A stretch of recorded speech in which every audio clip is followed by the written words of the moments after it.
Welcome to Mental Health Monday. My name is Mick Coyle. Coming up on the programme this week. I always say feel it, feel every emotion, whether that's happiness, sadness. It's okay to laugh and it's okay to smile, even at times when you feel guilty for doing that. And being kind to yourself, it's having that self-care, like you said, of surrounding yourself with people that if you do say, look, I'm not going to come to that dinner tonight, I'm not feeling 100% myself. And if people react to you in a negative way, they're not your support circle. I think it's nice to be always mindful of how others are feeling in everyday situations, whether it's the postman or whoever you're speaking to. I think my awareness and consciousness of how I behave towards others is extra alert. And I'll be reminding you how you can make connections with mental health organisations within your community. It's Mental Health Monday. Yeah, should be a cracking episode this week on the home of the UK's conversation about mental health. Welcome to a Mental Health Monday. My name's Mick and we have got a lot to get through this week. Thank you to everybody who supported the show throughout World Mental Health Day. Always a busy day. A lot of noise around there and a lot of people put a lot of focus into World Mental Health Day to get the message out there. So if you do have time, do go back through, the hashtags, and there's a real lot of interesting stuff that's out there. But of course it gets right into the mix and everyone's kind of fighting for it. It's why it's an absolute nonsense, really, that World Mental Health Day is one day a year. It just means everyone posts all their best stuff on that day. But yeah, do go back through your social media feeds because there has been some really, really outstanding content out and about on that one. And hopefully we added to it as part of our World Mental Health Day special as well with Simon Gunning from Calm. Now, I was actually speaking to the team at Calm this week. As you can imagine, it's a busy time during World Mental Health Day week. And they were talking about some new fundraising that they're doing as well. You've probably seen those adverts on TV, when it's Omaze and it's like this sort of massive house that you can win. Well, Omaze, the team behind that, are actually supporting Calm as part of their latest fundraising drive. So I will put a link to that fundraising in the podcast notes as well if you want to support that as well. Calm do some absolutely fantastic work, life-saving work. So it's always great to support them, but they're doing that through Omaze, which I'm sure you'll have seen on TV and your social media feeds as well. But do check that out. Now, Sadie is our guest. And Sadie actually ended up contacting Calm and reading a lot of their resources online because within the last 18 months or so, she lost her brother, Alex, to suicide. And you can only imagine the thoughts and feelings that she's had in that time. And actually, over the course of the next 20-25 minutes or so, Sadie will explore the journey that she's been on and also maybe some of the lessons that she's learned from that experience, even in this sort of formative period after losing her brother to suicide. And obviously, any death to suicide is an absolute tragedy. But of course, people respond differently, and really inspired by the fact that Sadie wanted to sort of share her story and also talk about what she's learnt about herself and how she can respond having faced such a difficult time. So Sadie's our guest on the programme this week. If you've been bereaved by suicide, I'm sure you'll resonate with some of the things that Sadie's talking about as well.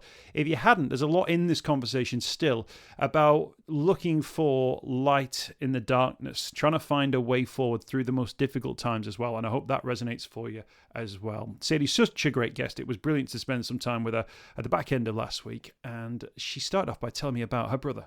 Yes, of course. So, no, thank you so much for having me. It's always, I think before Alex, truthfully, it was always a passion of mine. But of course, with everything that's happened, it's definitely come to light more in my life. It's very prominent, I think, for everybody in their everyday lives. But so my brother, Alex, he was 31. He was a psychotherapist, a trained psychotherapist who lived in Streatham. So he had just was just starting out, and actually it's interesting that he was in a job literally that specialised in mental health. So he was incredibly passionate about helping others. He worked as in social care for a couple of years, and it was just, I'd say, one of his friends referred to him as a gentle giant because he was 6'6", so he was. And incredibly down to earth and just a really, really warm, kind person. And I think it's very rare to say this, and it sounds a bit cliche, and I'm not just saying it, but some people can make you feel like home, and that was certainly my brother, for other people as well. In terms of an experience, it's obviously mental health has been a passion of yours beyond what happened there to Alex. But in terms of your awareness before and your awareness afterwards, have you found yourself sort of flung into a world of deeper understanding of the suicide crisis that some might call it affecting people up and down the country? Definitely. I think that now with what has happened, it just, I guess when you see something on the news, you always think, oh, that's, so it's not as close to home, or you maybe can't relate to it as much. But I think the moment something, a huge event like this happens in your life, it definitely comes to light. And I think that, you know what, it's now more being conscious, I'd say, in the way of when I walk in a room now, I'm much more conscious of how others might be feeling. And I think that's a gift, because I think people, although we as humans tend, when we're walking in a room, we do tend to be thinking, oh, what are they thinking of me? But I think it's nice to be always mindful of how others are feeling in everyday situations, whether it's, the postman or whoever you're speaking to. Is, I think, my awareness and consciousness of how I behave towards others is extra alert, which I think is a good thing, I'd like to say. No, it certainly is. It's almost like a superpower that you've been able to sort of switch on, which is that idea that there's empathy, or to look for to empathize, to look at people with a sense of compassion without having to ever think, well, I have to Mm. pity them or anything like that, is a real it's a real positive that you would bring to any circumstance. A room where you instantly start thinking about, right, who can I look out for? Is everyone okay Yeah, in this space? That's a really special thing. I think so. And I also think it's important that when you meet new people, is that you provide them subtly with a space where they feel safe. And that doesn't have to be saying literally, I want to make you feel safe. It's just your body language and really listening. And I saw a quote not so long ago, and it said, do we listen to respond, or do we listen to understand? And I think that that's huge. When someone's talking to you, it's being engaged in what they're saying, rather than because there could be subtle signs. They're not always outwardly, I'm struggling. It can be, oh, I didn't sleep very well last night. And then that can lead on to conversations or anything. And I think it's always just, it's the art of noticing is a huge thing. I've spoken to many people over the years who've been bereaved by suicide, and that sort of stigma has caught up with them in a way that maybe they weren't expecting. One that always Yeah, stood out for me was seeing people that you knew, but they would cross the road, so that yeah, not that they weren't terribly sympathetic, but they didn't know what to say. They didn't know whether or not they should say anything, whether they were allowed to say anything, and they just thought it was easier to cross the road and pretend that they didn't see it, which is a really awful thing to do, isn't it? Really. I just wonder, yeah. had you had experience of that, where people were going like, should I say, do I say something? Do you want me to say something? Did you find yourself going, here's what you can say to me? How does that work within that sort of social environment? Yeah, it's no, it's a really great question. I guess because like we've touched on, because it is suicide, I guess people do feel, is this going to upset her? Am I crossing a boundary? But I did have experiences, but I'd like to say that I'm quite fortunate that I have a great network of friends and family, and I'm also quite open with speaking about Alex and um, what's come from grief, and being grief or bereavement from suicide is obviously it's quite niche and it's more complicated. But I would say that I would encourage people that saying something is just, it can be anything. It can be I hope you're okay. To It is nice more than nothing. But at the same time, I can really empathize with the fact that people don't know what to say and they do feel uncomfortable. But I think it's just educating yourself. And I know Calm are really amazing at this. They are always putting guides on their social media platforms and how to tackle what to say. But I think that I think it'd be maybe wrong of me to say this is what you should say and shouldn't say, because we're all human and we all say things that we shouldn't say at times. But it's just, yeah, I think if it's coming from a kind place and you're genuinely concerned, I'm I would encourage people to. As a member of the sort of the young generation who are sort of like digital savvy and so on and so forth. I wanted to ask you about, can you remember what you did online when you first sort of approached the issue of what you'd just experienced online? Did you search for something? Was there a phrase, or was there something that you looked for, or certain social media sort of presences that you decided to look at that was sort of like a Gen Z way of responding to an environment that maybe a generation before wouldn't have necessarily had that? What were those steps for you, sort of digitally, if you like? Yeah, so I mean, first off, I think it was such a shock that naturally I think no matter how old you are, I mean, I'm 23 and I don't think it matters what age you are, but I think when you're in the scenario, everyone freezes. Everyone's response is obviously very different, but yeah, I did. I went online and I just looked up straight away was how can I educate myself to grieve in a way that's healthy and isn't um, going to be detrimental to myself and also other people. So yeah, I looked up. I mean, I guess in a way you could say I was fortunate that I had those guides, and I feel a lot of empathy for people that don't have those kind of resources. But yeah, I was straight online and I was looking through whether it was Calm or Mind or any of those charities. There's step by sort of guides that help you with how to navigate the emotions and also not feel shame, because a lot of what comes with grief from suicide is a lot of guilt, it's confusion, and actually anger is one that I think is in general society. I think it's like, oh, they're very angry. It's almost like a negative emotion, but it's an emotion that everybody feels and is quite right to feel. So it's obviously depending on the scenario, but I think it's, yeah, I just tried to be as healthy as I could in how I dealt with it and was making sure that I was speaking to people and going online and doing it in my own way though at the same time, and being aware that everybody does grieve in a very different way. It's not just how you do. Was there anything that stood out to you as like a piece of advice or a resource that almost gave you permission to have feelings that maybe you weren't sure that you were allowed to have, or that were helpful? Were there things that you remember that made you think, oh, actually, yeah, no, I am feeling like that. And yeah, I can accept that feeling, or I can do something about that feeling?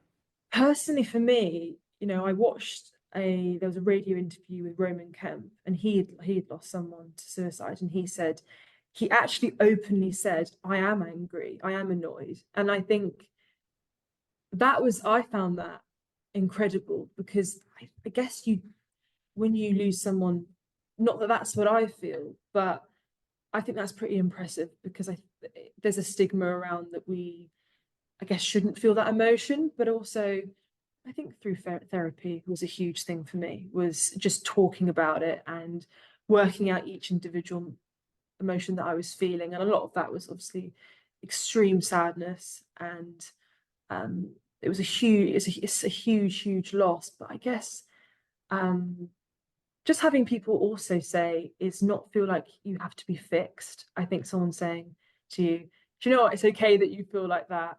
And I always say, feel it, feel every emotion, whether that's happiness, sadness. And it's okay to laugh and it's okay to smile, even at times when you feel guilty for doing that.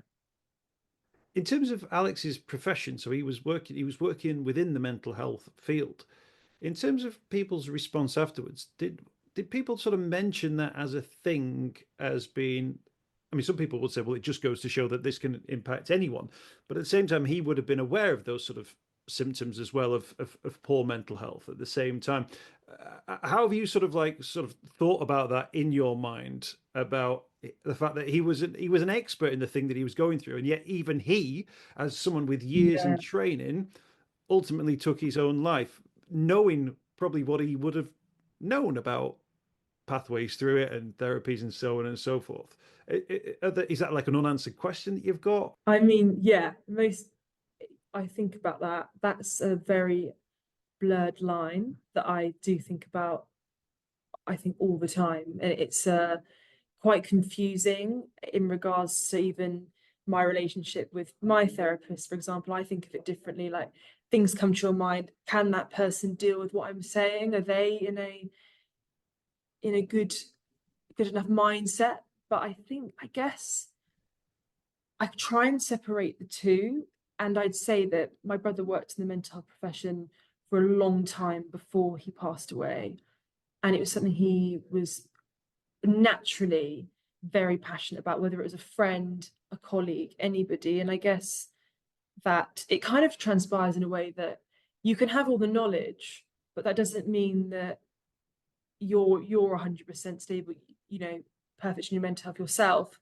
I guess it's really, it comes to light that it can happen to anybody. Anybody can feel those emotions. There's not a set person, and you can educate yourself and have an incredible degree. And yeah, that's an ongoing question that I'm still working out. But yeah, I hope that helps answer. No, it certainly does. I mean, in terms of, from my own experience of those sorts of thoughts, I'm aware of how, what's the word, insidious those thoughts are, that you can have all the knowledge in the world, but actually when your mind starts telling you one thing, it Mhm. tells it in a very persuasive way, and you almost listen to that and you think, it feels like a real truth when you're hearing it. I've heard many people who've been looking for answers and struggling with their mental health and haven't been able to get a clear thought in their mind. But then the thought of suicide is a very clear thought, because it's a final sort of thought, if you like. And actually, a sense from them that they were almost grateful that their brain had finally offered them something that they could imagine, which of Yeah. course is the wrong step forward, beyond that point. But then these are people who are in crisis, and we don't know what those moments are particularly like, and we can only offer our compassion and our sympathy for them. But I guess at the Mhm. same time, it gives us an added sense of thinking, right, well, what can we do? What can be done? How can we change those results? What are those steps that we can take? And I guess from your point of view, although people will talk about Alex as a mental health practitioner, you'll be talking about Big Brother. Like, you'll be Yeah, there's a different relationship there, isn't there? Within that family totally. environment, about the guy who taught you this, or the time he took you to that. And there's that element Yeah. as well. Yeah, for sure. It's yeah, because he was obviously known, as as somebody's psychotherapist, as somebody's friend, as my brother, as my parents' son. And it's because obviously we all know different versions of him, and that's the same with anybody in our lives. We see different versions of somebody depending on our relationship. I mean, I'd like to say anybody in my life, I'd like them to be their whole self and their version of who they really are. But I guess we all it's a strange dynamic. Yeah, it's an interesting one. In terms of talking about it now, does it help you to talk about it? Do you feel the benefit of opening up, either in a one-on-one environment like this, or maybe widen it out, and actually thinking, well, I don't necessarily know how someone might respond to my story, but hopefully by hearing it, it maybe gives them an opportunity to maybe use some of the language that I've used, or at least get a sense Mhm. that there is somebody else in the same circumstance that I'm in. It's definitely, I think, I guess, you're always worried when you do talk about a topic to a degree, that's maybe had a bit more taboo around it. But at the same time, I think if we don't talk about it, I think that's the problem. And I, from this interview, all I would say is that sometimes I think people can come on podcasts and they can be like, this is what you should do, and this is how you should be. But I would never say that's, I would always say you need to be you, and you deal with things in your own way. And I would encourage, I think there's times in our lives where we are quite happy to show people a part of us that maybe seems generically more, I don't know, attractive to others. So we might be like extra funny, but actually, I'd say that your real friends and your real people that really love you will love all of you. And um, I think that we just need to talk about it more, and and not feel that shame. And it's also like, for example, with workplaces, you might ring work to say I've broken my leg, but you wouldn't ring them necessarily. You might feel more apprehensive to ring them and say, look, I'm really struggling with my mental health. And it's because you can't see it as much, but it's on par, and if anything, it can be a worse pain. And I've had so much support from my current workplace.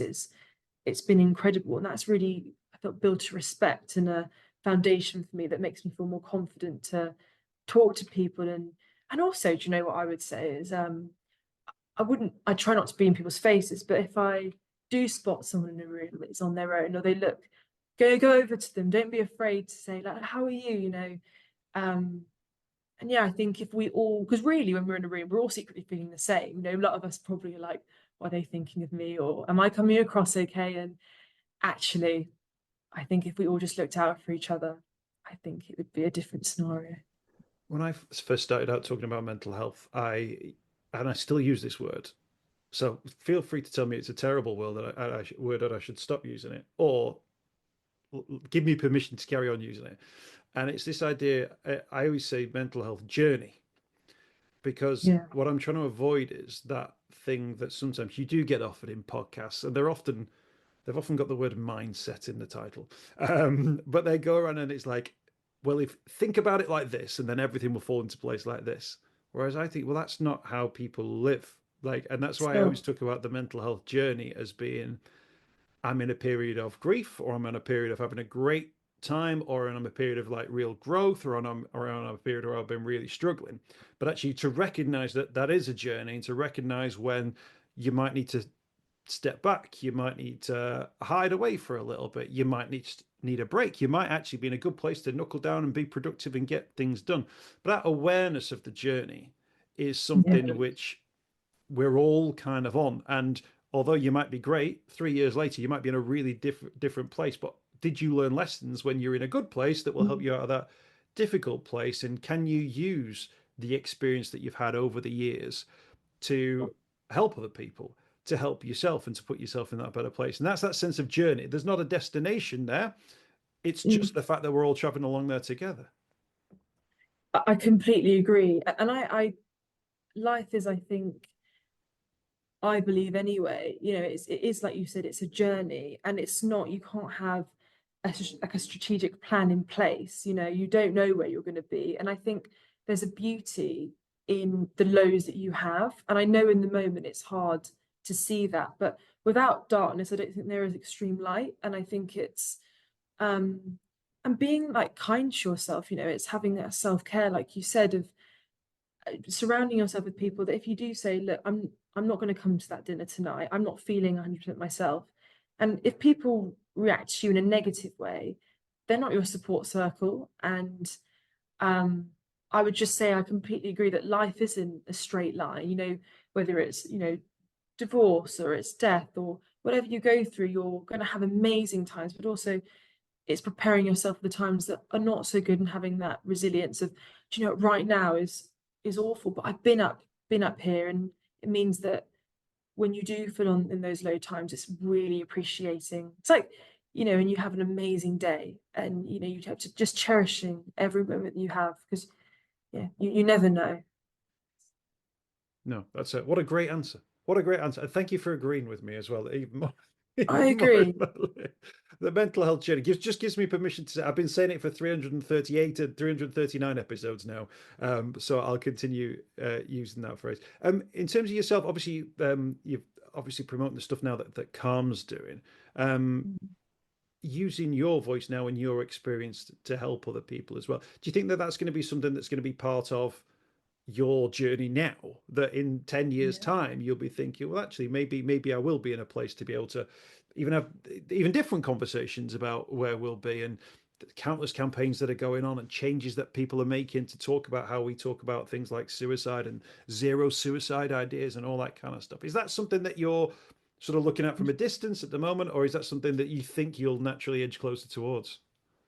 Certainly, definitely. I think and I think through that really hard time, it's opened a lot of, it's made me think in a completely different way of appreciating life. I'm actually going traveling for 3 months, and in that time, I really want to focus on just meeting so many people and getting to know people's perspectives on it. And in the future, I'd love to work. I'm sort of in the process of at the moment, but I would love to train as a therapist at some point. That's definitely something that's on my radar, is just because I really enjoy hearing even your perspective, what you've got to say on it. I'm sure you've got far more to say than you've said. I mean, it's only a short conversation, but I really do mean that. And I think that, yeah, in the future, I'd love to work for a charity like Calm and just,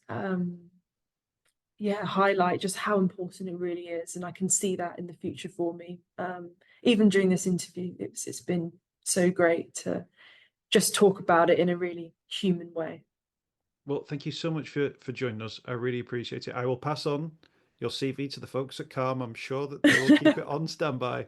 And when you're ready to sort of take those steps, if you feel that that's the right thing to do, and I'm sure, traveling and all of those things as well, which just expand those horizons. But I'm sure that, Alex will very much be at the forefront of your thoughts for many, many years to come, and the experiences that you've had. But thank you for using that experience to sort of, and sharing that experience. And then I'm sure many people who are hearing this, who maybe have been bereaved by suicide themselves, can see that there are reasons to be optimistic, reasons that they can maybe make plans for the future. If they don't feel like making plans for the future or going traveling or thinking about jobs, and that at least they know that will be potentially part of their journey, even if they're not ready for it now. So I think that's absolutely huge. Thank you for being so honest as well about your story too, and thank you for joining us on the program. Yes, thank you so much. I really appreciated it. I hope you've enjoyed this week's podcast. Thanks for checking out Mental Health Monday. My name is Mick Coyle. You can find me on Twitter at Mr. Mick Coyle. You can also find me, Mick Coyle, on Facebook as well. Don't forget, if you want to speak to somebody about your mental health, you can do so. The Samaritans, free to call on 116 123. You can find mental health services where you are. Just look for the Hub of Hope. Type in your postcode. It'll find those mental health services close to you. And for support in a crisis, you can text SHOUT to 85258. That's if you're experiencing a personal crisis, you're unable to cope and need support.